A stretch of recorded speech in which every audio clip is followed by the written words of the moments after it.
Si Steve Jobs n'avait pas rencontré son cofondateur, on n'aurait peut-être jamais connu Apple. Si John Lennon n'avait pas rencontré Paul McCartney, on n'aurait peut-être jamais écouté la musique des Beatles. Si la magie n'avait pas opéré entre J.K. Rowling et la maison d'édition Bloomsbury, on n'aurait peut-être jamais rêvé grâce aux histoires d'Harry Potter. Mesdames, Messieurs, bonsoir.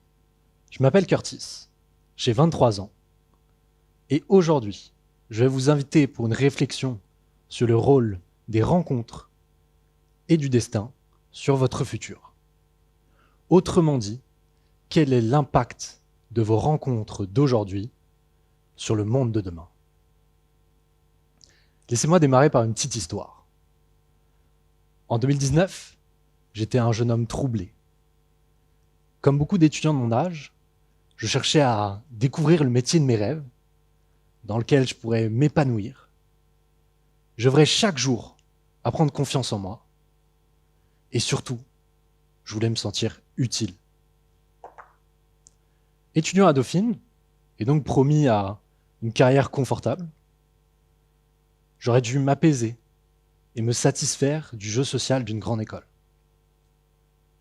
Seulement, il y avait un gros problème. Ça ne connectait pas avec la personne que j'étais. J'avais l'impression de vivre la vie d'un autre. C'est alors que le miracle se produisit. Je découvrais l'associatif. Genius a été mon premier coup de foudre professionnel.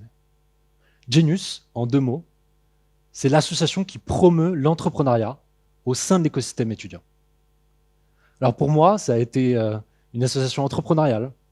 Pour vous, ça peut être une association sportive, artistique ou politique. Peu importe. Ce qui compte, c'est que ces petits écosystèmes d'énergie et de fraîcheur peuvent changer vos vies. J'intègre donc Genius, et comme souvent, lorsqu'on intègre un groupe de passionnés, qu'on s'engage pour une cause qui nous dépasse, on regarde peu, ça monte sur le poignet, et le temps file. 3 ans plus tard, je me suis investi comme président de la fédération de Genius. J'ai organisé des événements, j'ai pris des risques, je me suis mis au service de l'entrepreneuriat étudiant, j'ai pris confiance en moi, et tout ça m'a mené sur les rails de la prise de parole en public. Et c'est ce qui m'amène à parler devant vous aujourd'hui. Alors vous allez me dire, pourquoi les rencontres? Pourquoi le destin? Pourquoi cette réflexion sur le sens des choses? Dans la vie, on m'a souvent dit que pour réussir, pour avancer, il fallait avoir une passion, il fallait être passionné par quelque chose. Alors j'ai essayé plein de choses, j'ai essayé les jeux vidéo, j'ai essayé les mathématiques, le sport, le tennis, la musique, j'ai même essayé le cannabis. Mais je crois que ma passion à moi, c'est de rencontrer les gens. Je suis passionné par les rencontres. En 2019, je vais faire mon premier événement avec Genius. C'est dans les locaux du plus grand incubateur de start-up de Paris de l'époque. J'ai nommé The Family. Dans l'entrée, il y a un grand rideau rouge comme celui-ci qu'il faut écarter avec les mains. Au sol, un tapis de velours digne des plus grands palais. Au plafond, un toit de verre qui laisse passer un magnifique ciel bleu. Au mur, une bibliothèque avec des centaines de livres, des centaines de références de films, toute une vie réunie sur quelques étagères. Et surtout, une estrade où s'est déroulée conférences et discussions d'entrepreneuriat d'aujourd'hui au service de demain. Et ce jour-là, je vais faire la rencontre d'Hugo. Je redécouvre la rencontre, la vraie. Une connexion instantanée. Quelques balbutiements derrière un sourire spontané. Aucune gêne, aucun préjugé. Une discussion hors du temps qui t'empêche le soir de tomber dans les bras de Morphée. Hugo me présente un projet. Connecter des personnes qui souhaitent aller voir des matchs d'e-sport. L'e-sport, ça parle peut-être pas à beaucoup d'entre vous. C'est la compétition sur les jeux vidéo et les tournois. Mais lorsque Hugo me parle d'e-sport, Ça connecte directement. On parlait la même langue. Et c'est ce jour-là que j'ai compris que derrière chaque rencontre se cache une source infinie d'inspiration, de motivation, de connaissances, que derrière chaque personne se cache une opportunité. Coup de foudre amical, coup de foudre professionnel. Comment est-ce que j'aurais pu être traversé par la foudre ce jour-là si j'étais resté chez moi à me demander comment devenir le gars le plus stylé de Dauphine? Vous savez, on dit souvent provoquer la chance, provoquer le destin. Je pense que l'électrochoc passe avant tout par nos rencontres. Alors oui, c'est une force que je ne maîtrise pas qui a placé Hugo sur ma route.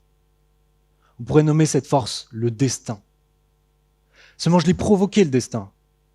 Je me suis levé en ayant peur. Je me suis inscrit à cet événement et je me suis couché, les étoiles plein les yeux et l'envie de découvrir de nouvelles choses.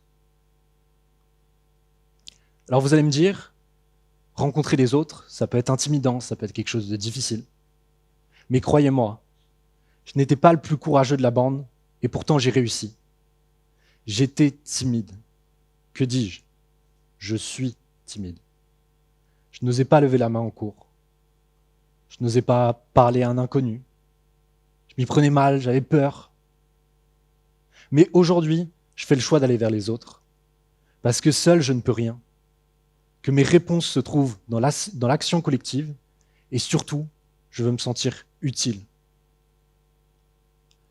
Alors, je vais vous partager 3 conseils qui m'ont aidé à aller vers les autres et à rencontrer.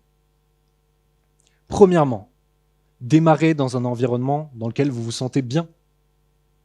Ça vous aidera à aller vers les autres.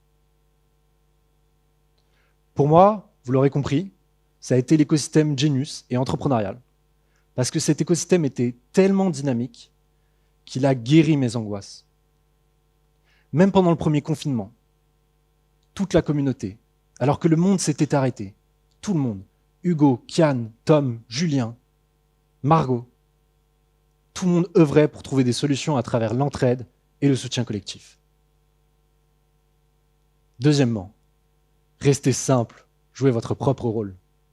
Pensez à la citation d'Oscar Wilde. Soyez vous-même, les autres sont déjà pris.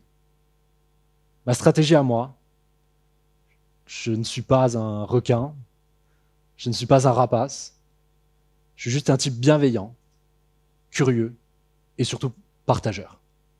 Une sorte de girafe à barbe avec un long cou. Mais ça me suffit. Troisièmement, répétez-vous des pensées positives. Qu'est-ce que ça pourrait être, par exemple? Je vous aide parce que nous, les Français, on n'est pas forcément doués là-dessus, on n'est pas très bons. Ça pourrait être, qu'est-ce que j'ai de la chance, j'ai passé une belle journée aujourd'hui. Ce matin, j'ai trouvé 2 chaussettes de la même couleur. Ça n'arrive pas tous les jours quand même. Ou encore, la semaine prochaine, c'est Noël. Je vais pouvoir partager un bon repas et oublier le froid glacial de l'hiver. Alors au début, ce sera peut-être intimidant, ce sera peut-être difficile, mais vous verrez qu'au fur et à mesure, ça deviendra même un plaisir. Alors, avec Hugo, on n'est pas devenus les Beatles, on n'a pas créé Apple, on n'a pas écrit Harry Potter non plus.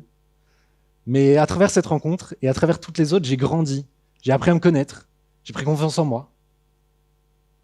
Et aujourd'hui, vous avez fait la rencontre de tous les autres speakers, ainsi que moi-même, et j'aimerais vous confier quelque chose. Il y a quelques années, j'étais à votre place, à rêver d'être là où je suis aujourd'hui, et je l'ai un peu fait grâce à toutes ces personnes que j'ai rencontrées. Donc je vous souhaite à toutes et tous la même chose. Et donc pour terminer, j'aimerais nous inviter à faire preuve d'audace. Osons faire des rencontres et sortir de chez nous. Osons nous inscrire à un événement auquel nous n'osions pas nous inscrire. Osons rencontrer ne serait-ce qu'un camarade de classe, au travail, dans la rue, peu importe. Osons, soyons la génération qui tisse notre lien au monde. Osons, parce que le futur a besoin de nous. Je vous remercie de m'avoir écouté.